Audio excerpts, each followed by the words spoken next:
ब्रह्म तक पहुंचने के लिए, यह बड़ी विशिष्ट बात है, वेदांत की बात है कि ब्रह्म तक पहुंचने के लिए वो खल की भी वंदना करते हैं, दुष्टों की भी वंदना करते हैं।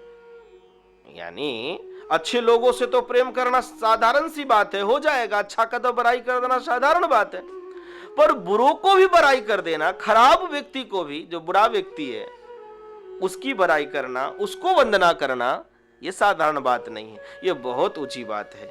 जो संसार के झंझटों से उठ करके जो परम पद को चाहता हो, वही इन छोटी छोटी बातों को इग्नोर करना, यानी कि असंत को भी सम्मान देकर साइड कर देना कि हमें अपनी साधना करने दो। क्या करने दो? हमें अपनी साधना करने दो, हमें अपनी राम की चर्चा करने दो। आप बहुत अच्छे हो, वो अच्छे हैं नहीं, पर आप बहुत अच्छे हो। कहते हैं बहुरी बंदी खले गन शति भाए, जे बीनु काजे दाहिने ही वाए, पर हित हानि लाभ जिनके रे, उजरे हरस विषाद बसेरे। कहते हैं जब मैं संतों की अब बड़ाई कर ही दिया तो साधना के परम पथ पर बढ़ने के लिए असंत की भी वंदना करनी पड़ेगी। कहते हैं कि अब मैं सच्चे भाव से दुष्टों को प्रणाम करता हूं। किसको प्रणाम करता हूं? दुष्टों को। क्या बता, इससे यह सीख मिलती है कि साधक न अच्छे लोगों में ज्यादा उलझे, न बुरे लोगों में ज्यादा उलझे। अपने समय रूपी मणि को, समय रूपी कीमती तत्व को बचाते हुए मुख्य चीज पर फोकस करे। जैसे विद्यार्थी भी अगर इधर उधर ज्यादा टाइम देगा तो वो ठीक से नहीं पढ़ पाएगा। कोई किसी का विशेष मिशन होगा, उद्देश्य होगा, और उसमें अगर उसका सच्चा भाव होगा, तो अगर बुद्धिजीवी होगा तो वो छोटी छोटी और चीजों में नहीं उलझेगा, वहां उसका जहां उद्देश्य है उसके लिए काम करेगा। ठीक उसी तरह से साधक को जब परम पद की अगर इच्छा है, मुक्ति की इच्छा है, जीते जी जीवन मुक्त होने की अगर इच्छा है, तो उन्हें इन सबों को छोड़ते हुए, वंदना करते हुए, इग्नोर करते हुए, हटाते हुए आगे बढ़ना पड़ेगा। नहीं तो संसार की छोटी छोटी चीजें इस तरह से आपको उलझाएगी कि आपको साधना तक नहीं पहुंचने देगी।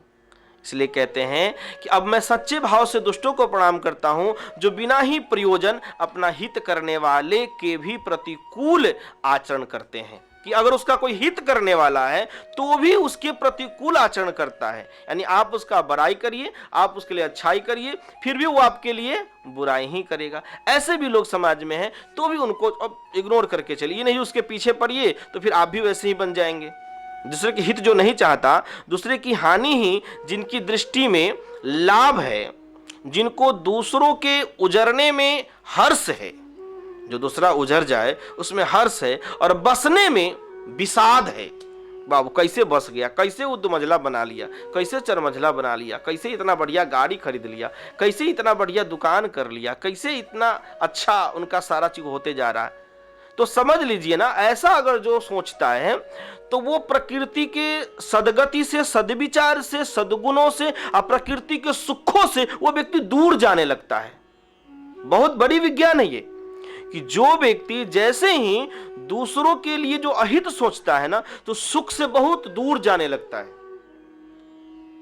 जो व्यक्ति दूसरे के लिए सदा जो हित सोचता है कि व्यक्ति स्वस्थ हो जाए, व्यक्ति धनवान हो जाए, व्यक्ति अच्छा रहे समाज में, आप बहुत अच्छे हों, आपने बहुत अच्छा घर बनवाया, आपने बहुत अच्छा गाड़ी खरीदा है, बहुत आप पर कृपा है भगवान की, आपकी नौकरी लग गई है, आप बहुत अच्छे स्वस्थ हैं। यानी जो दूसरे के हित में या बुराई में लगे रहते हैं ना, तो प्रकृति की एक नियम है, उसे भी वो चीज सब मिलने लगती है, आकर्षित होने लगती है। यानी जैसे भगवान श्री कृष्ण ने अपने भाषा में, अपने तरीका से उन्होंने कहा कि जो व्यक्ति दूसरे के हित में लगा रहता है या हित सोचता है, हित करता है, समझ लीजिए उसका विज्ञान कहता है कि वो अपना हित कर रहा है। जो व्यक्ति दूसरे का बुराई कर रहा है तो समझ लीजिए कि वो अपना बुराई कर रहा है। ये विज्ञान है उसकी, ये प्रकृति की अपनी एक अलौकिक तत्व है, अलौकिक विज्ञान है। असंतों की भी महिमा बहुत गाए हैं बाबा तुलसी कि हरिहर जस राकेश राहु से पर आकाश भट सहस बाहु से जे पर दोष लखही सह साखी परहित घृत नित जिनके मन माखी। बहुत बहुत प्रकार से जितना कहा जाए, यानी इतना जिस तरह से संतों की खूब महिमा एक तरह से उन्होंने गाया है, उसी तरह से असंतों का भी खूब महिमा गाया है। क्या कि उसकी अवगुण ही वो है, इसलिए उससे बचते हुए चलो। यानी कहते हैं कि कोई भी बात ठीक से सुझरा के नहीं बोलेगा, क्रोध से बोलेगा, यानी कि वो जलते रहता है अंदर से वो व्यक्ति दूसरों का सुख देख करके। और भजन वज्र जही सदा प्यारा सहस नयन पर दोष निहारा। और हजारों आंखों से, कहते हैं एक आंख से नहीं, हजारों आंखों से वो लोगों का दोष खोजते रहता है। उसमें सबसे बड़ी खास बात क्या कहते हैं, बंदौ संत असज्जन चरणा दुख प्रद उभय बीच कछु वरना। जब असंतों की खूब जो है सो दुष्टों का खूब जब वंदना किए हैं, तो वंदना करते करते आते आते अब सोचते अब कितना करें, तो समीटते हैं। तो समीटते समीटते बहुत बड़ी बात कहते हैं कि अब मैं संत और असंत दोनों के चरणों की वंदना करता हूं। अब दोनों को एक साथ सम्मान दे रहे हैं, है ना, कि कहीं बुरा न लग जाए असंत को। ठीक है, और कैसे बड़ा सुंदर से व्याख्यान करते हैं ताकि समझदार व्यक्ति समझ भी जाए कि असंत माने असज्जन से, यानी असंत से अलग रहना है। कितना अच्छा व्याख्यान करते हैं। उपजहि एक संग जग माही जलज जोक जिमी गुण बिल गाही। मैं वंदना दोनों का करता हूं, पर क्या कहते हैं, माने अब विष की जो वंदना है, विष की जो बड़ाई है, उसकी जहरीली पावरे में ना है। कहता हूं एक बूंद में आदमी साफ। दवा कोई अच्छा है तो बस खाया, एक दो खुराक खाया, एक एक खुराक में अरे ऐसा लगा कि अब बीमारी ठीक हो गया। ठीक है, ठीक उसी तरह से कहते हैं अब उपजहि एक संग जगमाही। एक ही संग इस जगत रूपी सागर में, और मैंने जल सरोवर में भी, जगत रूपी सागर में मनुष्य के लिए ये बात होती है।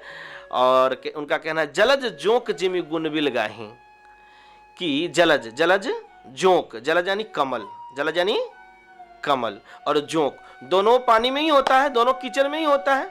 फिर दोनों का गुण अलग अलग है कि एक को छूने से, स्पर्श करने से, यानी कमल को सुख मिलता है, आंखों से दर्शन करने में सुख मिलता है क्या, और उसी में जोंक का क्या होता है, दिख नहीं है, सो लोगों को अलग से डर लगता है, और सट जाए तो खून चूसने लगता है। अगर शरीर में सट जाए तो खून चूसने लगता है। तो इस तरह से सुधा सुरासम साधु असाधु जनक एक जग जलधि अगाधु। बड़ा सुंदर ढंग से कहते हैं कि जर चेतन गुण दोषमया विश्व किन्ह करतार। तो जर चेतन गुण दोषमया विश्व किन्ह करतार, संत हंस गुण गहि पया परिहरि बार विकार। कि विधाता ने इस जड़ चेतन संसार को, विश्व को दोष और गुण, गुण दोषमया, गुण यानी अच्छा, दोष यानी खराब, तो गुण दोषमय रचना किया है। इसमें गुण भी है और अवगुण भी है। किंतु संत रूपी हंस दोष रूपी जल को छोड़कर और गुण रूपी पेय यानी दूध को ग्रहण करता है। तो हम लोग जो सत्संग में बैठते हैं किस लिए, संत स्वभाव बनाने के लिए। अस विवेक जब देई विधाता तब तज दोष गुण ही मनुराता। विधाता जब इस प्रकार का हंस का सा विवेक जीव को जब देते हैं, तब दोषों को छोड़कर, अवगुणों को छोड़कर गुणों को अनुरक्त होता है, यानी धारण करता है, ग्रहण करता है।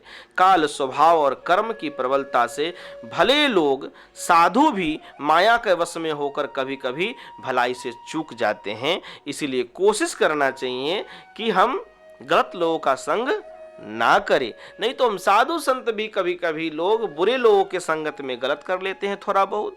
और ये भी लिखते हैं कभी कभी खल भी खलऊ करहि भल पाई सुसंगु। कभी कभी खल भी, दुष्ट भी अच्छे लोगों के संगत में कभी कभी थोड़ा अच्छा काम कर लेता है।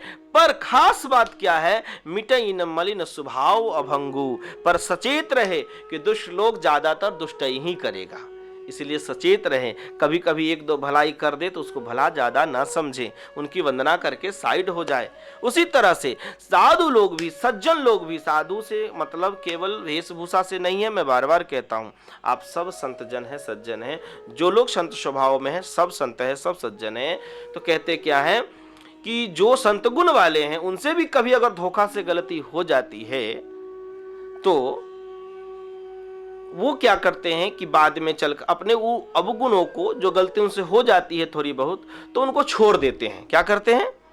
छोड़ देते हैं। ओ हमसे गलती हो गई, समय काल परिस्थिति संगत बस या किसी कारण बस, तो उन अवगुणों को संत जन, ज्ञानी जन, समझदार गण छोड़ देते हैं। ठीक है ना?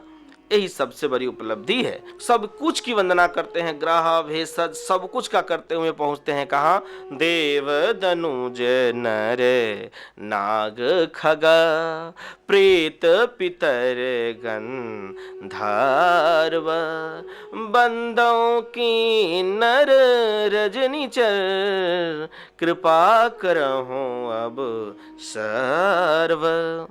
कहते हैं इतने आर्त भाव से राम की भक्ति या राम को पाने की कैसी उत्कंठा है बाबा तुलसी की, जो कहते हैं कि मैं देवता, दैत्य, मनुष्य, नाग, पक्षी, प्रेत, पितर, गंधर्व, किन्नर और निशाचर सबको मैं प्रणाम करता हूं, है ना? सबको मैं प्रणाम करता हूं। अब सब मुझ पर कृपा कीजिए, अब सब मुझ पर कृपा करिए। इतना ही नहीं, कुछ छूट न जाए, कुछ छूट न जाए, इसके लिए क्या लिखते हैं? आकर 4,84,00,000।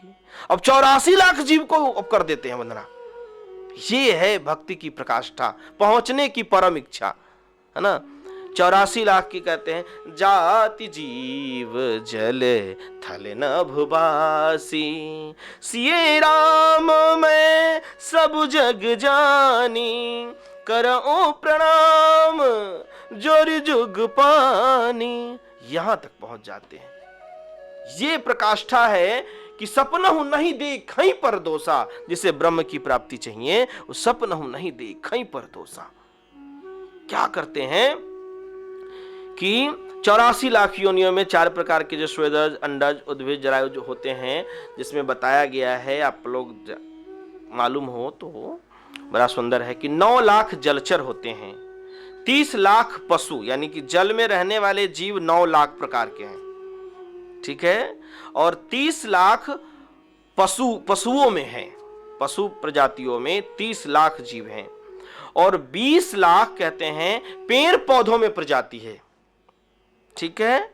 और 11 लाख कीड़े मकोड़े की प्रजाति है, और 10 लाख पक्षियों की प्रजाति हैं, और उसमें भी कहते हैं 4 लाख प्रकार के मानव लोग हैं। अब सोचिए, मैंने ऐसे ऐसे गुण वाले, और उसमें आप लोग फिल्टराइज होकर के भक्ति में प्रवेश किए हुए हैं। आप लोगों से बड़ा महान कौन हो सकता है जो इस समय राम कथा को सुन रहे हैं या कहीं भी किसी भी संत भगवान के माध्यम से सुनते हैं?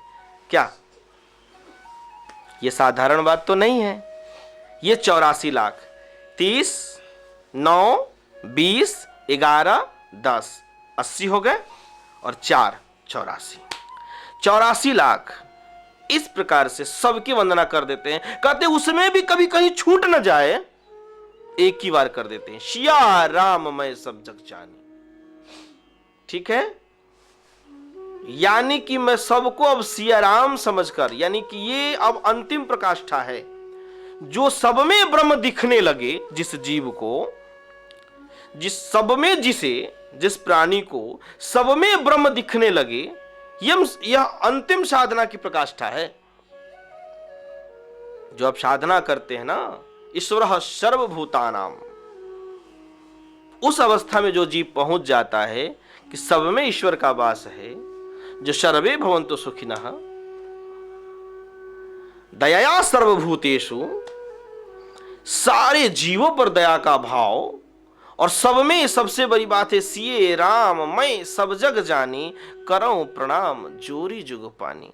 यहां तक जो जीव पहुंच जाता है, समझ लीजिए ना, अंदर से जो पहुंच जाता है यहां तक, जैसे संत एकनाथ जी, अब वो थूक फेंक रहा था बेचारा संत जी के शरीर पर, फिर भी वही भाव रहा होगा ना, सिए राम मैं सब जग जान, चलो कोई बात नहीं है। तो ये जो भावना है अंतिम साधना की प्रकाष्ठा, जो जिस जीव में ये भाव आ जाता है, पहुंच जाता है, सब में ब्रह्म दर्शन होने लगे। अभी सब में ब्रह्म दर्शन के बाद बुद्धि भी, ज्ञान भी, विवेक उस जगह बहुत बड़ी चीज है समझने की। टेक्निकली बोध नहीं हो, डायरेक्ट सियाराम में भाव में केवल जाएंगे, केवल चौपाई पढ़ के तो नहीं होगा। अंदर के टेक्निकली, तो उस टेक्निकली तक पहुंचने के लिए, उस सिद्धांत तक पहुंचने के लिए आपको साधना करने पड़ेंगे। कम से कम 45 मिनट ध्यान करने तो आना ही चाहिए आपको। यानी आंख बंद करके 45 मिनट आंख बंद करके 45 मिनट बैठने की विधि तो आनी ही चाहिए कम से कम। और जिस साधक में कम से कम 45 मिनट अगर आंख बंद करके बैठने की कला धीरे धीरे आ जाए और उसके अंदर के रहस्य को जब गुरु कृपा से समझने लगे, तब उस प्रकाष्ठा में पहुंचेगा। तब सब चीज का विभाजन, भेद, अभेद ठीक से वो समझ पाएगा। नहीं तो क्या होगा, एक छोटी सी कथा है जो आप सब लोग उस कथा से परिचित हैं कि एक संत जी थे जिन्होंने अपने शिष्य से यही समझाया, शिष्य को सिखाया था कि सब में भगवान का वास है, सब में भगवान का वास है। तो जब समिधा के लिए, हवन करने के लिए समिधा लाने, लकड़ी लाने जब वन को गया शिष्य, तो एक थोड़ा सा सनका हुआ हाथी आ रहा था, यानी थोड़ा बदमाशी पीरियड में स्थिति में था। तो लोगों ने कहा भी इन्हें कि अरे वो पागल हाथी आ रहा है, तो हट जाओ, साइड हो जाओ, वो हाथी थोड़ा बदमाशी करते हुए आ रहा है, हट जाओ, साइड हो जाओ। कहा कि नहीं नहीं कोई बात नहीं है, अपने रास्ते चल रहे हो, अपने रास्ते जा रहा है, क्या दिक्कत है।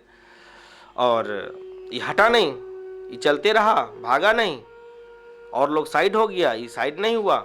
हाथी उसको उठाकर पटक दिया और कहा बाप रे, तो हमको पटक दिया, जब इसमें भगवान था तो हमको क्यों पटक दिया हैं? इसमें भगवान था तो कैसे हमको पटक दिया? गुरु ने जो कहा वो क्या गुरुजी की बात गलत थी क्या? गुरुजी की बात गलत थी या हम गलत थे या लोग गलत थे? हमें कुछ समझ नहीं आ रहा। फिर भी कहा कि नहीं, गुरु तो हमारे महान ज्ञानी हैं, बहुत निष्ठावान हैं, तत्वज्ञानी हैं, सीधे तो हम अश्रद्धा प्रकट कर सकते नहीं। लेकिन फिर भी शंका में रहा। गुरुदेव के पास पहुंचा, रोते कांते, किसी तरह लंगड़ाते। कहा गुरुदेव, ये मेरे साथ कैसे कांड हो गया, जब आपने मुझे सिखाया था कि सब में भगवान है, जिस दिन इस अवस्था को प्राप्त हो जाओगे तो हम तो अभी से मानते हैं, उस अवस्था की बात तो दूर की बात रही, हम तो अभी से मानते हैं। तो कहा गुरुदेव ने, मानना और जानना दोनों में फर्क है बेटा, सीधे मान लेना और जानकर मानना। तो जिस दिन जानकर मानने लगोगे उस दिन तुम प्रकृति के हर चीज से सचेत हो जाओगे, सावधान हो जाओगे। अब बिना जाने अगर मानोगे तो सावधान नहीं हो पाओगे, उसके रहस्यों को नहीं समझ पाओगे। गुरुदेव कैसे? कहा उतनी गहराई में समझाने के लिए तो अभी और साधना करनी पड़ेगी आपको समझने के लिए, पर संक्षेप में आपको बताते हैं। क्या आपको किसी ने नहीं कहा कि साइड हो जाने के लिए या वहां से भागने के लिए, जब वो थोड़ा सा बदमाश हाथी आ रहा है? तो कहा कि हाँ गुरुदेव, एक दो और थे जो समिधा लकड़ी वगैरह वो भी चुन रहे थे, तोड़ रहे थे, तो उन लोगों ने मुझे कहा था। तो क्या उसमें आपको भगवान नहीं दिखा? उसमें आपको भगवान नहीं दिखा? आपने इस गणित, छोटी सी गणित को आप नहीं बैठा पाया, गणना नहीं कर पाया? पूरा ये सृष्टि एक मैथमेटिक्स है ना? तो एक छोटी सी गणित को आप नहीं समझ पाया, आपको समझना चाहिए। तो आगे हाँ गुरुदेव, हमें तो सचेत किया गया था पर हम नहीं माने, हम कहें गुरुदेव ने ऐसा कहा है। तो चलो ठीक है, कहने का तात्पर्य है, जब हाथी में भगवान हो सकता है तो जिसने आपको चेताया कहा उसमें भी भगवान है। ठीक है। और इन भगवानों को, बाह्य भगवानों के बाद जिस दिन अंतःकरण वाले भगवान से आपको मिलन हो जाएगा ना, समझ आ जाएगा ना, तो उस दिन उस रहस्य को आप समझ पाएंगे। और बिगड़ैल से बिगड़ैल हाथी के पास भी अब जब जाएंगे आप, है ना, तो वो शांत हो जाएगा। इसलिए आप जब उस अवस्था में पहुंच जाओगे सच्ची, जब जैसे कि सांप कितना खतरनाक है, बहुत खतरनाक है ना। अगर आम व्यक्ति जो उसकी साधना यानी उस कला को नहीं जानता, सीधे छुएगा जाएगा तो उसे डस लेगा, काट लेगा। लेकिन जो व्यक्ति उस स्कूल में या उसके स्कूल में पढ़ाया गया है, सर्पों के भी स्कूल है, बच्चों को सिखाया जाता है सांपों के बारे में बहुत अच्छा तरीका से, है ना, तो जो सीख चुका है, जान चुका है ना, वो जान चुका है कि सांप को कान होता है कि नहीं होता है तो कैसा होता है, आंख से दिखता है कि नहीं दिखता है तो कैसा दिखता है, इन सारे विषयों को ठीक से समझता है। वो कैसे, उनकी एक एक छोटी छोटी पहलू पर उनको पढ़ाया जाता है। उसके बाद तब वो बेहिचक धीरे धीरे अभी बिना विष वाले सांपों को पहले पकड़ना सीखता है, फिर उसके बाद विषैले सांपों को, और उसके बाद वो क्या करता है, अब उस सांप के रक्षक बन जाता है। क्या होता है कि अब आपके हमारे घरों से विषैले विषैले सांपों को पकड़ के लाता है और कहता है नहीं, प्रकृति की रक्षा में सांप बहुत जरूरी है, इसीलिए सर्पों को मारो नहीं, उसे लाओ, पकड़ो, हमें फोन करो, और उसे वो पकड़ कर ले जाता है और फिर जंगल में उसे रिलीज कर देता है, छोड़ देता है। तो जब तक प्रकृति को, आत्मा के रहस्यों को नहीं समझेंगे, तब तक अगर डायरेक्ट वे में अगर सियाराम में सबक जानी अगर समझते हैं तो इसमें फिर भेद में लवेद भी हो सकता है, भेद में अभेद के बदले लवेद हो सकता है, यानी बुरा हो सकता है। ठीक। बोलिए श्यावर रामचंद्र जी की, श्री हनुमान जी महाराज की जय जय। श्री सीताराम।